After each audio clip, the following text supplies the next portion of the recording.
Hi అండి. Welcome to Jyothi Royals. Hi friends, అందరూ ఎలా ఉన్నారు? బాగున్నారా? నేనైతే చాలా బాగున్నాను. వీడియోస్ పెట్టి చాలా రోజులు అవుతుంది కదా.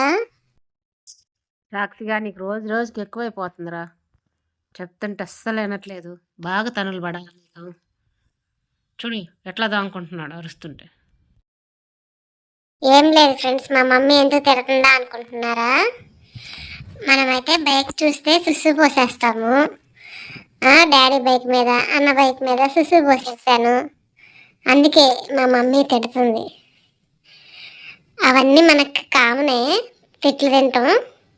ఎవరో వచ్చినట్టున్నారు బయట.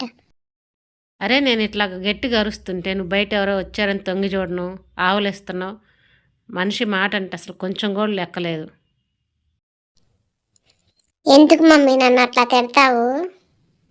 నేనేం చేశాను? సుస్సు పోసాను అంతే కదా, అక్కడ వేసుకుంటే అయిపోద్ది కదా, ఎందుకు తిడతావు? నిన్ను కూడా అడుగుతానురా. రోజుల్లో సన్నీళ్ళతో స్నానం చేయిస్తాను, అప్పుడు అర్థమవుతుంది నీకు. వద్దులే మమ్మీ, సన్నీళ్ళు స్నానం వద్దు, ఏమొద్దు, రోజు స్నానం చేపిస్తావా? ఇంతకన్నా సుస్సు పోయకుండా ఉండటమే నయ్యంలే మమ్మీ, వద్దులే. తిట్లు తిని పాపం అలసిపోయావయ్యా, నిద్రపోతున్నావు. పొద్దుస్తమానం నిద్రపోవటం, లేకుంటే బయటికి వెళ్ళి అరవటం, ఇదే పని. ఎక్కడ స్మెల్ వస్తుంది? ఫిష్ స్మెల్ లాగుంది. మా మమ్మీ నా పెట్టకుండా ఫిష్ ఫ్రై తింటున్నట్టుంది. ఎక్కడో స్మెల్ వస్తుంది. టాక్సీ నువ్వు లేచేసరికి నేను తినేసేస్తానులే మొత్తం. నువ్వు పడుకొని నిద్రపో. చక్కగా పడుకున్నావు కానీ. స్మెల్ అయితే వస్తుంది, లేచి చూద్దాం ఏంటో ఆ స్మెల్. మా మమ్మీ చేప తింటుంది.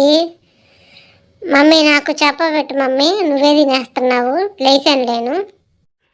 నీకు చేప తింటే చేప ముళ్ళు గుచ్చుకుంటే లేరా, వద్దు. చేపల ముళ్ళు గుచ్చుకుంటే నేను చెప్పులు వేసుకొని తింటానులే కానీ, నాకు కూడా పెట్టు మమ్మీ. చేప ముళ్ళు గుచ్చుకోకుండా చెప్పులు వేసుకుంటాను కానీ. నీకు ఎటకారాలు బాగా ఎక్కువైనరా. నువ్వు నిద్రలేసేటప్పుడు తినేసేద్దాం అనుకున్నా, లెగిసి చూసావు. సరేలే ఫ్రెండ్స్, బాయ్. నా వీడియో నచ్చితే ఒక లైక్ కొట్టాలండి.